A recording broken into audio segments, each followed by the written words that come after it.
লেবুও শপথ নিছে গতকালকে।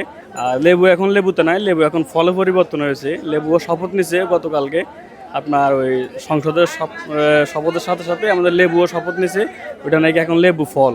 আর শসা এখন ফলে পরিবর্তন হয়েছে। শসা আগে ছিল 40 টাকা, ডাবল আপ হয়েছে এখন মোটামুটি একটা কন্ট্রোলে আসছে এখন 80 টাকা আলহামদুলিল্লাহ। সকালে 100 টাকাও চলছে, এখন 80 টাকার মধ্যে আছে আর কি।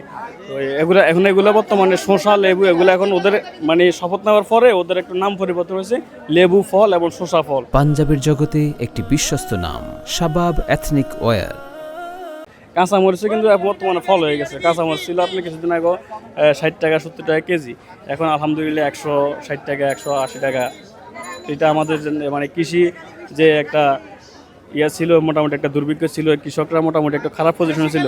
এর দেশে ডাবল আপ হইতেছে, যার কারণে কৃষকরা মোটামুটি একটা সচ্ছয় পাইতেছে এটাতেই আর কি। আপনার কাছে কি মনে হয় দাম বাড়ার কারণটা কি? এটা আমি আসলে কিছু বুঝতেছি না। আসলে এই লেবুটা তো আর বাইরের থেকে আসে না, কি কারণে দাম বাড়ে কেন দাম বাড়ে এটা কিছু বুঝতেছি না আসলে।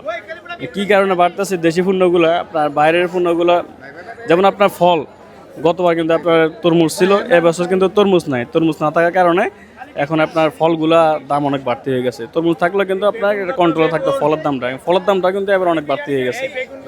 সাধারণ মানুষ যেমন একটা ইফতারটা করবে তৃপ্তি নিয়ে, ওই ব্যবস্থাটা নাই।